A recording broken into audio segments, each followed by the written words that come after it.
Ante la desinformación generada frente a la ley de financiamiento o reforma tributaria, el economista Jairo Iván Frías Carreño presenta su análisis en aras de que la ciudadanía comprenda y pueda tener más entendimiento sobre el controvertido tema. Con respecto a la ley de financiamiento o reforma tributaria, que algunos la consideran así, que presentó el gobierno al Congreso para financiar los gastos del presupuesto que no son financiados con las rentas que actualmente tiene, es importante aclarar algunos puntos.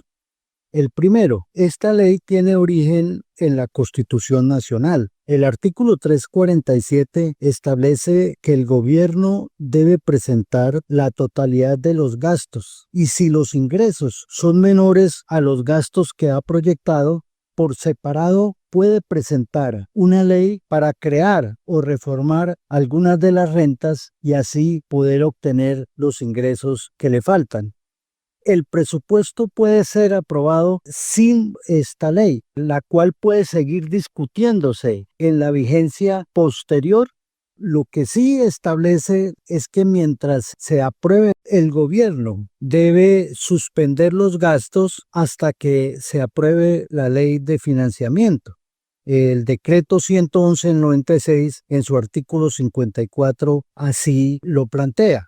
Este hecho de que el gobierno deba presentar la totalidad de los gastos en el presupuesto en concordancia con el Estatuto Presupuestal o Decreto 111 del 96, que establece el principio de la universalidad, que dice que el gobierno debe presentar en el presupuesto la totalidad de los gastos que proyecta ejecutar en la vigencia fiscal siguiente.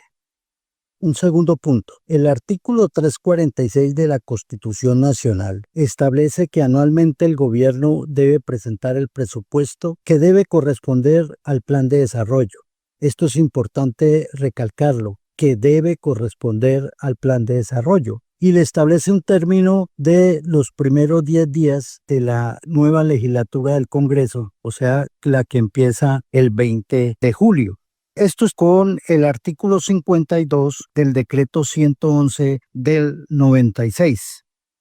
El artículo 348 de la Constitución Nacional dice que si el presupuesto no es aprobado por el Congreso, el gobierno lo expedirá mediante decreto con fuerza de ley. El artículo 349, durante los 3 primeros meses de cada legislatura, se discutirá y aprobará el presupuesto. Esto lo establece la Constitución Nacional. El decreto 111 del 96, en su artículo 59, el plazo para expedición del presupuesto debe ser antes de la medianoche del 20 de octubre. Quiere decir que si el presupuesto no es expedido en esta fecha, el gobierno lo expedirá por decreto. Es importante, en un tercer punto, ver la estructura de la ley de apropiaciones, que es la parte de gastos del presupuesto general de la nación. Los gastos de ese presupuesto corresponden a gastos de funcionamiento, servicio de la deuda e inversión. Los gastos de funcionamiento son los servicios personales, es decir, todos los gastos en que incurre el gobierno por el nombramiento de gente que trabaja en el Estado o por contratos que haga también para prestación de servicios. Otro componente son los gastos generales. Son todos los elementos necesarios para el funcionamiento, como papelería, etc. Otro son las transferencias. Fundamentalmente son los aportes por participaciones. Aquí la nación contabiliza el sistema general de participaciones que transfiere a las entidades territoriales, contabiliza las transferencias que hace al SENA, al Instituto Colombiano de Bienestar Familiar, y voluntariamente a institutos descentralizados que le hace transferencias para su funcionamiento y a veces a entidades territoriales. Esto es importante aclararlo porque escucha uno a algunos congresistas hablar de que los gastos de su funcionamiento son desproporcionados y hablan de billones sin tener en cuenta que ahí van el Sistema General de Participaciones, que es un monto bastante alto, que es lo que se transfiere a las entidades territoriales para financiar parte de la educación, la salud y el agua potable fundamentalmente, y lo que transfiere a instituciones para su funcionamiento, como lo decíamos anteriormente, ejemplos el SENA y el Instituto Colombiano de Bienestar Familiar. Por otro lado está el servicio de la deuda. Ese servicio de la deuda es el pago de las amortizaciones, intereses y los gastos asociados a la deuda, tanto interna como externa. Aquí hay que tomar en cuenta que en la medida que el dólar suba, la deuda externa sube, y en la medida en que el dólar baje, la deuda externa baja. Hay que decir que durante este gobierno el dólar no ha subido en gran medida, ha venido más bien a la baja. Hoy en día está por debajo de los 4.000. Eso significa que esa deuda de todas maneras ha disminuido, lo que le permite al gobierno un poco de maniobra en cuanto para contar con recursos y financiar sus gastos. Otro componente de los gastos es el de inversión. En estos, tanto la Constitución, en su artículo 350, le establece que debe tener un anexo del gasto social. Eso es importantísimo porque el gasto nacional se debe conservar dentro de los gastos del gobierno. Pero también le establece que el presupuesto de inversión no debe disminuirse porcentualmente en relación con el total del presupuesto con el año anterior. Es decir, si el año anterior la inversión fue el 20% del total de gastos, este año se debe mantener ese 20%. Eso significa que hay una obligatoriedad del gobierno de hacer ese 20% de gastos del total del presupuesto. Es importante tomar en cuenta que se incluye en el presupuesto de gastos.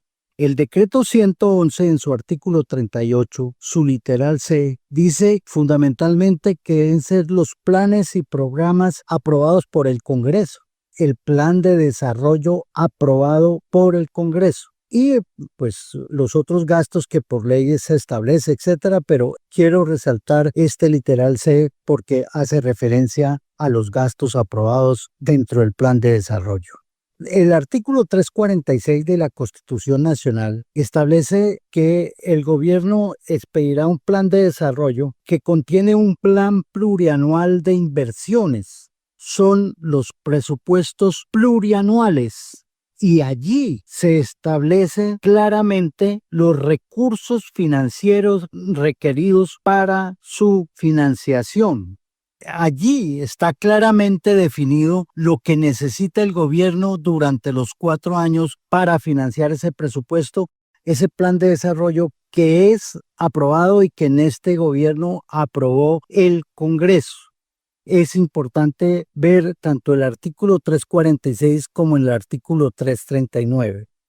El artículo 341 de la Constitución Nacional dice que debe haber un plan nacional de inversiones que es aprobado en ley exclusiva que tendrá prelación sobre las demás leyes.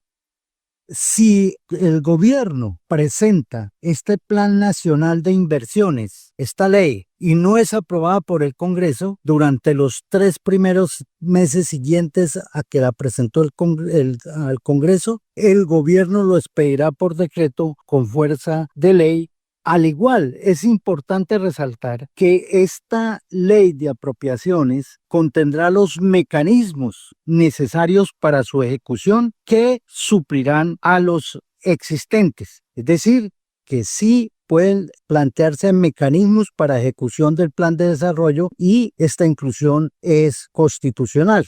Esto para discusión de los juristas porque la justicia ha actuado en forma diferente a con lo que establece en concreto este artículo 341. El gobierno tiene una facultad que me parece a mí importante y es que en cualquier mes del año, si los ingresos no se comportan como tal, el gobierno puede reducir los gastos o aplazarlos previo concepto de ministros para de esta manera no terminar el año en déficit. Como cuarto punto, es importante hacer un análisis de la situación. Considero que el Congreso, pues muchas veces actúa en contravía, porque se aprueba un plan plurianual de inversiones como una ley especial que tiene supremacía sobre las demás leyes, y allí en ese plan plurianual de inversiones se establecen los recursos necesarios para su financiación. ¿Cómo es posible que cuando el gobierno establece necesito estos ingresos para poder cumplir con esa ley de apropiaciones, el Congreso no lo apruebe? Considero que la función del Congreso es necesariamente revisar lo que él aprobó en el Plan Plurianual de Inversiones o la Ley de Inversiones Nacionales, que realmente corresponda a los gastos que están incluidos en el presupuesto y que se piensa financiar con la nueva ley. Pero lo que uno escucha es de que no le podemos dar recursos al gobierno porque los va a utilizar para campaña, etcétera, etcétera, etcétera. Creo que el control político no es ese, el control político es el que advertía anteriormente de ver que realmente corresponda ya a lo que ellos han aprobado. Cuando se entra a discutir el presupuesto, digamos que el Congreso le interesa esta discusión porque en todos los años los congresistas quieren participar de este presupuesto, quieren gestionar partidas, quieren gestionar proyectos.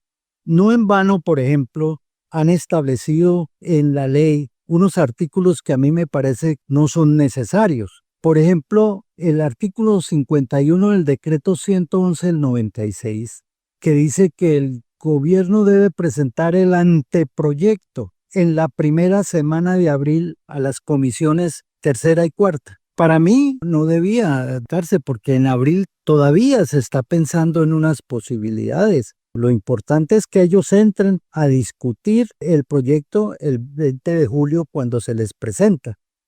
Cuando yo trabajé en la Cámara, me pude dar cuenta que eso lo utilizaban los congresistas para empezar a negociar con el gobierno cuál es la participación de ellos dentro de ese presupuesto. Esa participación ha tenido diferentes presentaciones. Se hablaba de puntos. Cuando se presentaba ese anteproyecto, los congresistas iban a negociar con el gobierno cuánto valía un punto para cada congresista. Y los congresistas de las comisiones tenían unos puntos adicionales o los ponentes tenían unos puntos adicionales. Posteriormente, ya por fuera yo de la Cámara, escuché que esos puntos empezaron a recibir unas denominaciones que se llamaban cupos indicativos.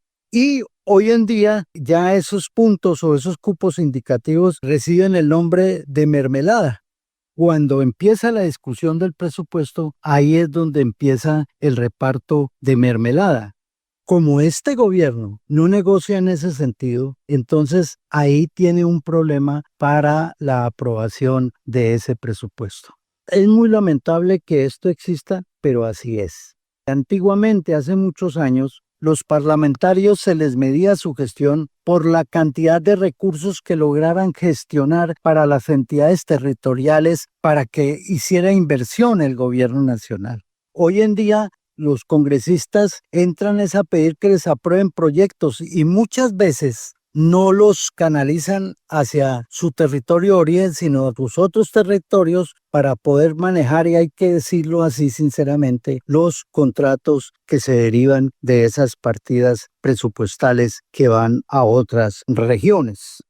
Considero que los congresistas, cuando van a discutir el presupuesto o la ley de apropiaciones, los gastos del gobierno, lo que debían era gestionar que se incluyan los proyectos que aparecen en el plan plurianual o plan de inversiones nacional en las respectivas regiones. Por ejemplo, aquí en el departamento del Meta, el aeropuerto, el distrito de riego del Ariari, muchas obras que aparecen ahí en ese plan de inversiones y que ha faltado gestión para que el gobierno empiece la inversión aquí en nuestro territorio.